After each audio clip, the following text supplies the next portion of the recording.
Hi everyone, स्वागत है आपका आज के इस वीडियो लेक्चर में। एचपी जीके की वीडियो सीरीज को कंटिन्यू करते हुए आज हम पार्ट नंबर 68 को डिस्कस करने वाले हैं। और आज की वीडियो को स्टार्ट करने से पहले मैं आपको बताना चाहता हूं, अगर आप हमारी एचपी जीके की एमसीक्यू बुकलेट को लेना चाहते हैं या फिर साथ में ही इकोनॉमिक सर्वे की भी एक पीडीएफ आती है, उसको भी अगर आप लेना चाहते हैं तो आप हमारे टेलीग्राम चैनल को ज्वाइन करके, जिसका लिंक आपको डिस्क्रिप्शन में मिल जाएगा, उस चैनल को ज्वाइन करके आप मुझे पर्सनली कॉन्टैक्ट कर सकते हैं। तो अगर आप लेना चाहते हैं एलाइड सर्विसेज और एचएएस के लिए और पीजीटी एग्ज़ाम्स के लिए, ये बहुत ज़्यादा हेल्पफुल रहने वाला है। तो अगर लेना चाहते हैं तो आप मुझे कॉन्टैक्ट कर सकते हैं। तो स्टार्ट करते हैं हम आज के इस वीडियो सेशन को। देखते हैं question number 799। Near which town of HP is Khokhan sanctuary? Khokhan अभ्यारण्य हिमाचल प्रदेश के किस शहर के निकट है? देखो, नॉर्मली जब स्टूडेंट पढ़ता है तो वो यही पढ़ता है कि खोखन सेंचुरी है कहाँ पर, डिस्ट्रिक्ट कुल्लू में। इतना ही एस्पिरेंट को पता होता है, ठीक है। पर क्वेश्चंस किस तरह से पूछे जाते हैं, ये जो क्वेश्चन ये प्रीवियस ईयर में पूछा गया है, ये मैंने इंक्लूड कर दिया है सो दैट आपको पता लग सके इस टॉपिक से इस तरह का क्वेश्चन भी पूछा जाता है। तो यहाँ पर पूछा गया है खोखन सेंचुरी के नियरेस्ट टाउन कौन सा सिचुएटेड है। और अगर आप ब्लोखरा की किताब को उठाओगे तो वहां पर ये चीज आपको दी गई है। तो वहां पर आपको नियरेस्ट टाउन जो है वो देखने को मिल जाते हैं। जितनी भी वाइल्ड लाइफ सेंचुरीज हैं उनके जितने भी नियरेस्ट टाउन है उनको मैंने एक साथ यहाँ पर इंक्लूड कर दिया है। अब इससे क्या होगा, आपका टाइम सेव हो जाता है। तभी मैं आपको बार बार कहता हूँ कि हमारी जो पीडीएफ है उसको ज़रूर परचेज करिए। आपका बहुत ज़्यादा जो नोट्स मेकिंग में टाइम जाता है वो आपका सिर्फ पढ़ने में जाएगा। तो आप पीडीएफ को परचेज ज़रूर करिए। तो फैक्ट्स को हम देख लेते हैं। खोखन सेंचुरी के नियरेस्ट टाउन कौन सा है? भुंतर, जो कि इस क्वेश्चन में पूछा गया है। तो इसका राइट आंसर क्या हो जाएगा? Option number A. इसी तरह से आपने याद रखना है कायस। ये भी बहुत बार एग्जाम में पूछी जाती है। इसका एक तो आपने ईयर भी याद रखना है कि इसको कब वाइल्ड लाइफ सेंचुरी जो है डिक्लेयर किया गया था, 1954। और इसके नियरेस्ट टाउन कौन सा है? कुल्लू। फिर है काला टॉप। काला टॉप आपको देखने को मिलता है चंबा डिस्ट्रिक्ट में और इसका नियरेस्ट टाउन कौन सा है? डलहौजी। फिर है कनावर, ये आपको देखने को मिलता है कुल्लू डिस्ट्रिक्ट में और इसका नियरेस्ट टाउन कौन सा है? मणिकरण, ये आपने याद रखना है। लिप्पा असरंग, लिप्पा असरंग आपको पता है कहाँ पे है? डिस्ट्रिक्ट किन्नौर। और यहाँ पर जो नियरेस्ट टाउन है वो है मोरंग। मोस्ट इंपॉर्टेंट याद रखिएगा। नैना देवी, देखने में लगता है आपको कि नियरेस्ट टाउन क्या होगा इसका? बिलासपुर। पर इसका नियरेस्ट टाउन कौन सा है? नंगल, जो कि आपको पंजाब डिस्ट्रिक्ट के साथ देखने को मिल जाता है। फिर है तालरा, ये हाल ही में पीजीटी एग्जाम में पूछा गया था। तालरा आपको शिमला डिस्ट्रिक्ट में देखने को मिलता है और इसका नियरेस्ट टाउन कौन सा है? जुब्बर।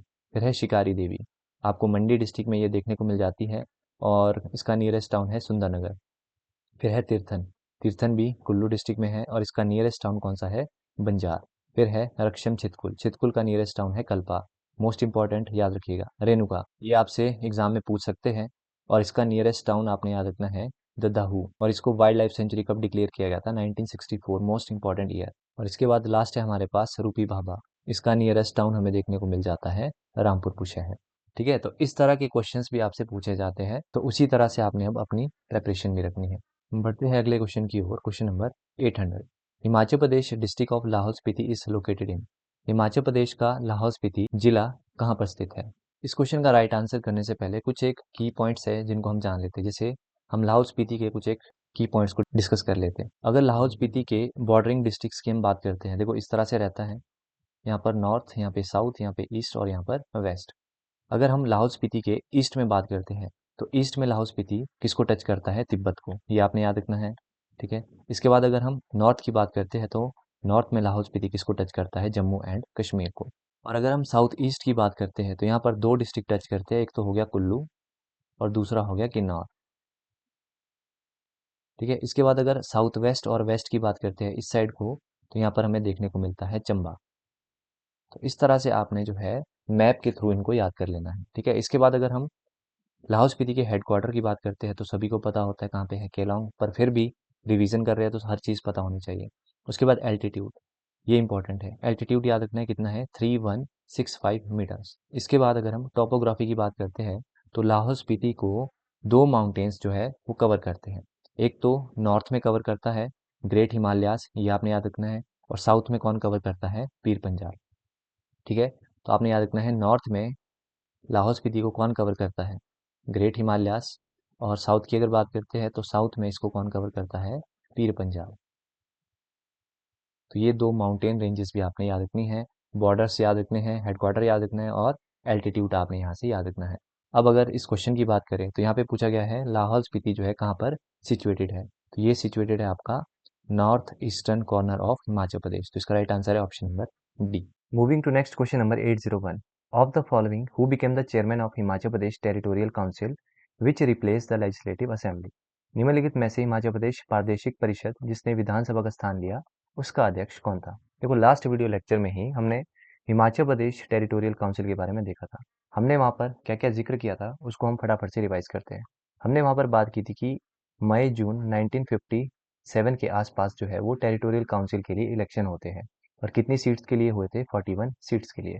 और 15 अगस्त, डेट याद रखिएगा, 15 अगस्त 1957 को इसका जब रिजल्ट आया उस टाइम पे चेयरमैन के रूप में किसे नियुक्त किया गया था, तो चेयरमैन बने थे करम सिंह ठाकुर। करम सिंह ठाकुर या फिर करमचंद, दोनों आपने याद रखना है। इसके बाद वाइस चेयरमैन, बहुत कम लोगों को ये चीज़ पता होती है, वाइस चेयरमैन चुना गया था विद्याधर को, तो ये भी आपके एग्जाम के लिए इंपॉर्टेंट हो जाता है। इसके बाद मोस्ट इंपॉर्टेंट डेट 1963 में आपने याद रखना है कि 1963 में ये जो टेरिटोरियल काउंसिल थी इसको फिर से कन्वर्ट कर लिया जाता है इनटू लेजिस्लेटिव असेंबली। तो मोस्ट इंपॉर्टेंट फैक्ट ये बन जाता है। तो क्वेश्चन आपसे यहाँ पे क्या पूछा जाएगा कि किस वर्ष टेरिटोरियल काउंसिल को फिर से कन्वर्ट कर दिया गया था बैक इनटू लेजिस्लेटिव असेंबली। तो ईयर आपने याद रखना है 1963। तो ये सारे पॉइंट्स आपको यहाँ से ध्यान में रखने हैं। तो यहाँ पर पूछा गया था आपका कि हिमाचल प्रदेश टेरिटोरियल काउंसिल का चेयरमैन जो है वो किसे नियुक्त किया गया था। तो चेयरमैन थे करम सिंह ठाकुर या फिर करमचंद, और वाइस चेयरमैन भी आपने याद रखना है कौन थे, विद्याधर, विद्याधर। अगले क्वेश्चन की तरफ मूव करते हैं 802। हेन सांग the Chinese Pilgrim visited the Kullu valley in HP. चीनी तीर्थयात्री हेन सांग ने हिमाचल प्रदेश में कुल्लू घाटी का दौरा किस वर्ष किया था। देखो नॉर्मली आपको क्या पता होता है कि हेन सांग ने जो है वो 7th सेंचुरी एडी के आसपास हिमाचल प्रदेश का दौरा किया था। पर अगर आप यहाँ पर ऑप्शंस पे आएंगे तो आपको ऑप्शंस में हर ऑप्शन में आपको 7th सेंचुरी एडी देखने को मिलता है। यहाँ पर आपसे क्वार्टर पूछा गया है। तो इस क्वेश्चन का राइट आंसर करने से पहले हम कुछ एक फैक्ट्स जान लेते हैं, उसके बाद हम इसका आंसर करेंगे। सबसे पहले हम बात करेंगे हेन सांग के बारे में। हेन सांग ने जो है देखो कुल्लू को क्या कहकर डिस्क्राइब किया था। मोस्ट इंपॉर्टेंट फैक्ट, क्यू लू टू। स्पेलिंग आप यहाँ पर देख सकते हैं, डायरेक्टली आपको एज इट इज याद रखनी है। तो हेन सांग ने कुल्लू को क्या डिस्क्राइब किया था, क्यू लू टू। इसके बाद अगर हम बात करें कि कुल्लू हिस्ट्री के ऊपर एक बुक हमें देखने को मिलती है जिसका नाम है कुल्लू, लाहौल एंड स्पीति। यहाँ पर आप कुल्लू की स्पेलिंग भी देख सकते हैं। ये जो किताब है इसके द्वारा लिखी गई है APF हारकोट के द्वारा। बहुत बार एग्जाम में ये पूछी जाती है। इसके बाद अगर एंशियंट क्रॉनिकल्स की बात करते हैं तो यहाँ पर भी कुल्लू का जिक्र हमें देखने को मिलता है। सबसे पहले अगर तिब्बतियन क्रॉनिकल्स की बात करते हैं, तिब्बतियन क्रॉनिकल्स का जो नाम है वो है Gyalrabs. Most important fact, Tibetan chronicles का क्या नाम है, ग्यालराप्स। आपसे पूछा जाता है एग्जाम में ग्यालराप्स क्या है, तो ये एक तिब्बतियन क्रॉनिकल्स है। और इस बुक में क्या मेंशन है, जो तिब्बतियन किंग्स थे उनकी जो क्रोनोलॉजी है वो किस में मेंशन की गई है, तिब्बतियन क्रॉनिकल्स यानी कि ग्यालराप्स में। इसके साथ साथ कश्मीरी क्रॉनिकल्स जिसका नाम है जोना राजा। तो ये पॉइंट भी आपने याद रखना है कि कश्मीरी क्रॉनिकल्स का क्या नाम है, कश्मीरी क्रॉनिकल्स का क्या नाम है, जोना राजा। क्लियर। तिब्बतियन क्रॉनिकल्स याद रखना है, कश्मीरी क्रॉनिकल्स याद रखना है, दोनों में ही कुल्लू का जिक्र हमें देखने को मिल जाता है। इसके साथ साथ आपको पता है निरमंड कॉपर प्लेट, निरमंड कहाँ पर पड़ता है, डिस्ट्रिक्ट कुल्लू। ठीक है, तो इसका क्वेश्चन भी यहाँ से बन सकता है और पूछा भी जा चुका है। निर्मंड कॉपर प्लेट जो है वो कहाँ से रिलेटेड है, कुल्लू डिस्ट्रिक्ट से, और किस सेंचुरी की है ये, 7th सेंचुरी, और किस राजा से रिलेटेड है, राजा समुद्रसेन। इसके बाद अगर ओल्डेस्ट हिस्टोरिकल रिकॉर्ड्स की हम बात करते हैं तो एक कॉइन हमें यहाँ पर देखने को मिला, और इस कॉइन पे जो नाम लिखा था वो था राजा वीरस्य का। और इसके इंस्क्रिप्शंस की बात करें कि इस पे लिखा क्या था, तो इस पे लिखा था रजना कौलितस्य वीर्यस्य। ठीक है, इसका अगर हम ट्रांसलेशन निकाले यानी कि मीनिंग हम इसका निकालते हैं तो इसका मतलब होता है वीर्यस्य द राजा ऑफ कुल्लू, यानी कि वीर्यस्य जो एक कुल्लू का राजा था उसके बारे में यहाँ पर दिया गया है। तो ये सारे पॉइंट्स आपने यहाँ से ध्यान में रखने हैं। तो इस क्वेश्चन में हमने क्या क्या रिवाइज किया, एक तो हमने हेनसांग के बारे में जाना, एक हमने यहाँ पर बुक जानी जिसके ऑथर कौन थे, APF हारकॉट। दो हमने जाने एंशियंट क्रॉनिकल्स, एक तिब्बतियन क्रॉनिकल्स और एक कश्मीरी क्रॉनिकल्स। कश्मीरी क्रॉनिकल्स का नाम क्या था, जोना राजा, और तिब्बतियन क्रॉनिकल्स का नाम क्या था, ग्यालराप्स।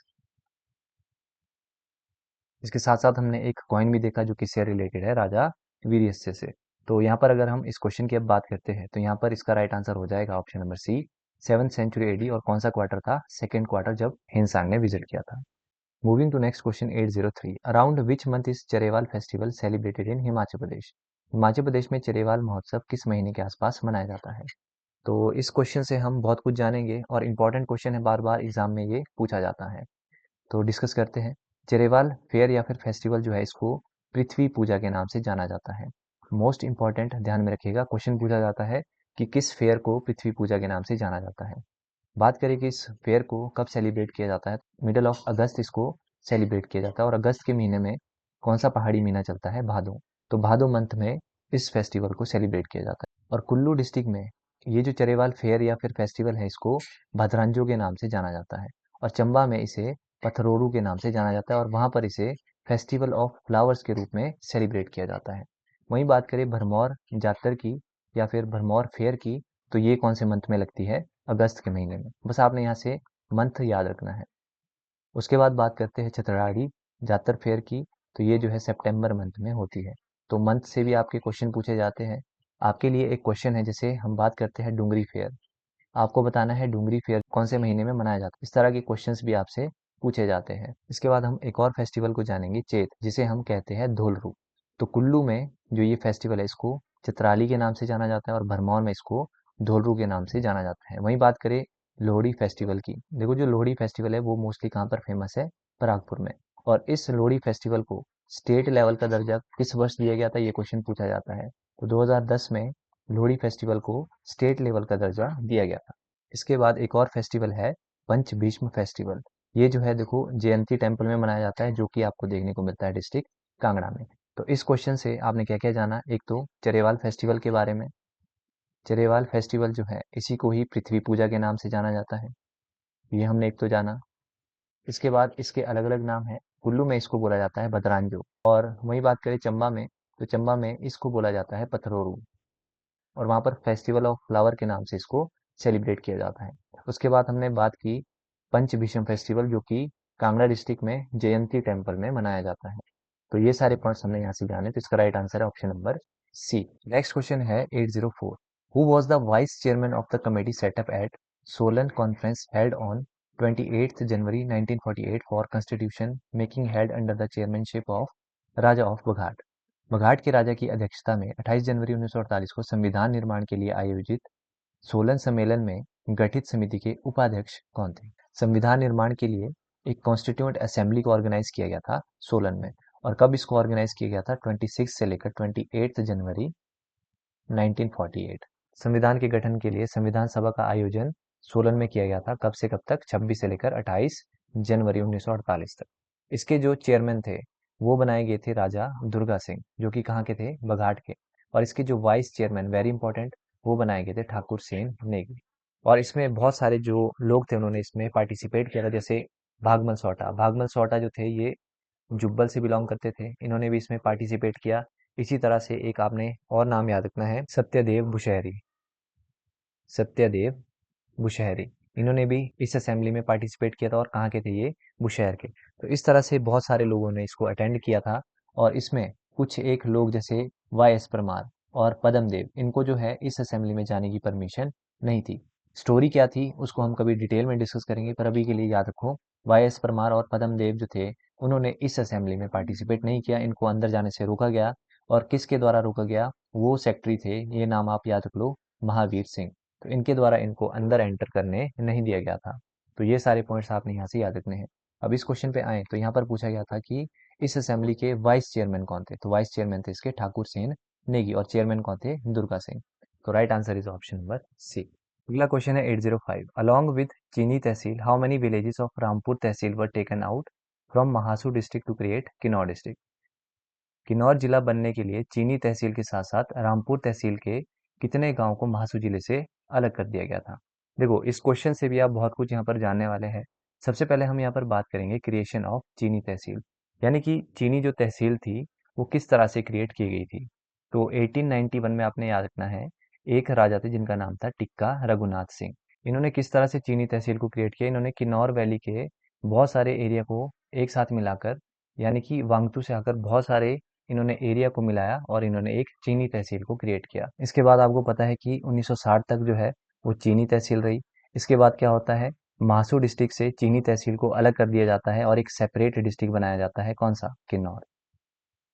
ठीक है, तो महासू से चीनी तहसील को कब अलग किया गया था, 1960, और एक सेपरेट डिस्ट्रिक्ट हमें देखने को मिलता है किन्नौर। तो इस तरह से स्टोरी थी चीनी तहसील की। इसके बाद अगर हम एडमिनिस्ट्रेटिव डिविजन्स की बात करते हैं किन्नौर डिस्ट्रिक्ट के, तो 3 एडमिनिस्ट्रेटिव डिविजन्स हमें देखने को मिलते हैं। कहाँ कहाँ पर है, ये क्वेश्चन पूछा जाता है। एक तो है कल्पा में, दूसरा निचार, तीसरा पू, ये आपने याद रखना है। टोटल तहसील की बात करें तो 6 तहसीलें हैं। हेडक्वार्टर कहाँ पर है? किन्नौर डिस्ट्रिक्ट का रिकांगपिओ। और एक पॉइंट आपने याद रखना है कि जब किन्नौर डिस्ट्रिक्ट बन रहा था तो उस टाइम पर महासू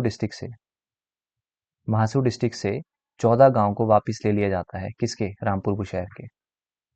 तो रामपुर बुशहर के 14 गांव को वापस लेकर किन्नौर डिस्ट्रिक्ट में ऐड किया जाता है, फिर जाके आपका क्या बनता है? किन्नौर डिस्ट्रिक्ट। तो right answer is option number सी।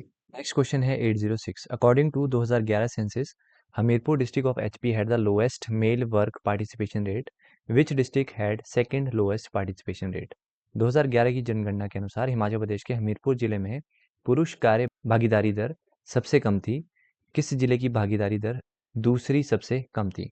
देखो, इस क्वेश्चन में 2011 सेंसस से क्वेश्चन पूछा गया है कि मेल वर्क पार्टिसिपेशन रेट जो है वो सेकंड नंबर पे किसका लोएस्ट है। ठीक है, तो आपके लिए मैंने सारे के सारे फैक्ट्स इंक्लूड कर दिए हैं। अगर हम टॉप से बात करते हैं मेल पार्टिसिपेशन रेट की, तो सबसे पहले नंबर पे आता है डिस्ट्रिक्ट ऊना, सेकंड नंबर पे सोलन, थर्ड नंबर पे सिरमौर, फोर्थ नंबर पे किन्नौर। अगर हम लोएस्ट से बात करते हैं तो सबसे लोएस्ट नंबर पे आता है हमीरपुर डिस्ट्रिक्ट, फिर आता है मंडी डिस्ट्रिक्ट और फिर आता है चंबा डिस्ट्रिक्ट। तो यहाँ पर हमीरपुर डिस्ट्रिक्ट ऑलरेडी गिवन है। आपको पूछा है इसके बाद लोएस्ट नंबर पे कौन सा डिस्ट्रिक्ट आता है, कौन सा आता है? यहाँ पर आप देख सकते हैं मंडी डिस्ट्रिक्ट। तो इसका राइट आंसर क्या होगा? Option number B. अगला क्वेश्चन है 807। What is the estimated generation capacity of हेल हाइड्रो पावर प्लांट? हेल हाइड्रो पावर प्लांट की अनुमानित उत्पादन क्षमता कितनी है? तो चंबा डिस्ट्रिक्ट में हमारे पास तीसरा रीजन में 3 हाइड्रो पावर प्रोजेक्ट्स देखने को मिल जाते हैं। कौन कौन से हैं? हाल ही में हिमाचल प्रदेश गवर्नमेंट ने इनको यहाँ पर अप्रूवल दिया है, जैसे देवी कोठी जो है वो 16 मेगावाट का है। साई कोठी ये भी आपका 15 मेगावाट का है। साई कोठी सेकंड स्टेज ये भी 18 मेगावाट का है। और हेल हाइड्रो इलेक्ट्रिक प्रोजेक्ट ये 18 मेगावाट का है। और चारों के चारों प्रोजेक्ट्स जो है वो आपको तीसरा रीजन में देखने को मिलते हैं। और तीसरा रीजन कहाँ पे है? डिस्ट्रिक्ट चंबा में। तो इस तरह के क्वेश्चंस भी पूछ सकते हैं। तो चारों प्रोजेक्ट्स आपने याद रखने हैं। जो इस बार का इकोनॉमिक सर्वे है 2023 और 24, वहाँ पर इसका जिक्र किया गया था। तो इसका राइट आंसर है ऑप्शन नंबर बी। इसी तरह से कुछ और हाइड्रो इलेक्ट्रिक प्रोजेक्ट्स जैसे लंबादक, ये 25 मेगावाट का है, डिस्ट्रिक्ट कांगड़ा में है। होली स्टेज सेकंड प्रोजेक्ट, ये 7 मेगावाट का है और चंबा डिस्ट्रिक्ट में है। फिर सोल्डन, ये भी 7 मेगावाट का है और किन्नौर डिस्ट्रिक्ट में है। ये जो तीनों प्रोजेक्ट्स है ये भी इस बार के इकोनॉमिक सर्वे में दिए गए हैं। तो यहाँ से भी आपको किसी न किसी एग्जाम में क्वेश्चन देखने को जरूर मिल जाएगा। तो ये था आज की वीडियो का लास्ट क्वेश्चन। उम्मीद करता हूँ वीडियो सेशन आपके लिए यूजफुल रहा होगा। वीडियो पसंद आया है तो वीडियो को लाइक करिएगा, चैनल पे नए हो तो चैनल को सब्सक्राइब करिएगा। मिलते हैं नेक्स्ट वीडियो में। Till then.